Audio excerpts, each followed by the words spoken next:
Greetings, friends. I find it difficult to take a stand in front of people who disagree with me. Chazal tell us, our rabbis tell us, that a shy person will not learn. In other words, if I'm going to look ignorant by asking a question, I'm not going to ask.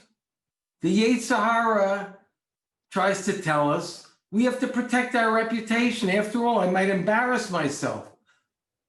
Why are we afraid to be different? My father used to say, don't have a sheep mentality. Well, let's face it, Am Yisrael, we are different. We are Am Levadad Yishkon, a nation alone. We need to ask Hashem for strength to be ourselves. We cannot afford to be afraid.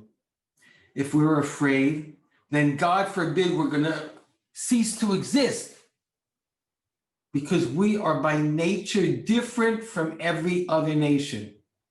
For example, it says in the Shabbos Shmona Esrei, Hashem did not give Shabbos to the nations of the lands, the other nations, nor did he make it the inheritance of idol worshipers.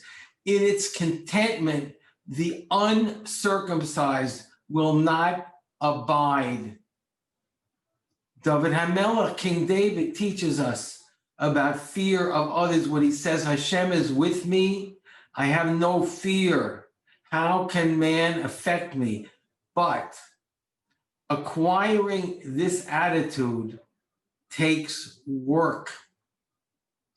This week and last week, the Torah has presented us with monumental heroes who were not afraid to serve Hashem, even in the face of worldwide ridicule.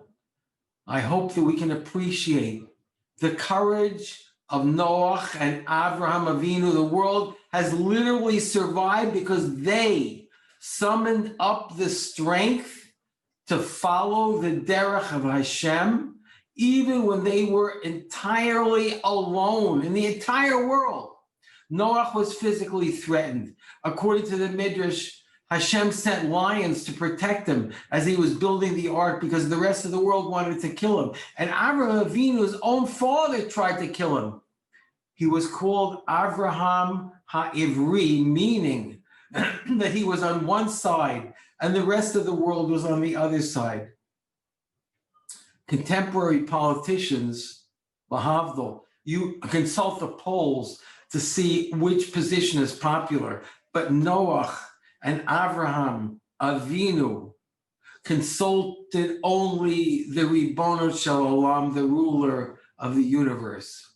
My friends, it's appropriate to contemplate the depth of their courage. They saved our physical world and they saved our spiritual world. We would not exist today if they had not been willing to abandon their egos and listen to the voice of Hashem.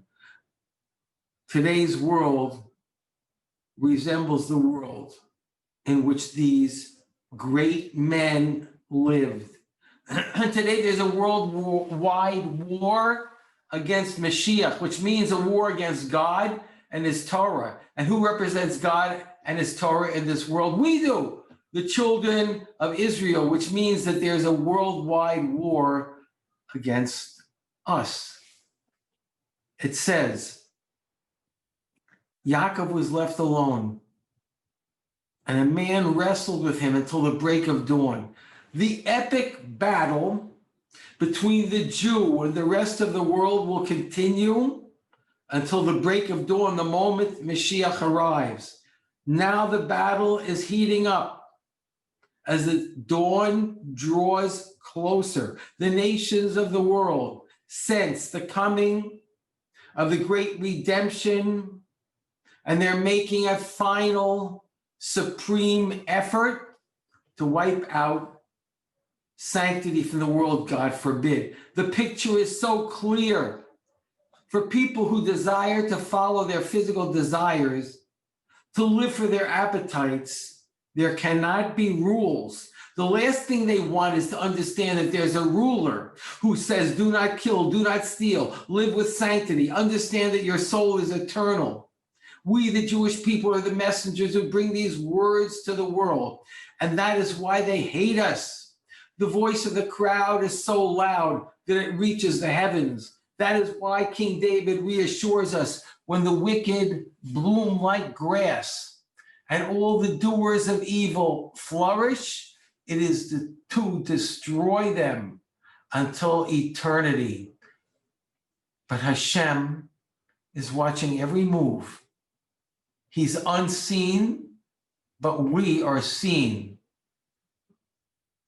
Shlomo HaMelech, King Solomon, wrote in Shir HaShirim, quote, the voice of my beloved, behold, he is coming, skipping over the mountains, jumping over the hills. I thought that I would be alone forever, but behold, he was standing behind our wall, observing through the windows, peering through the lattices.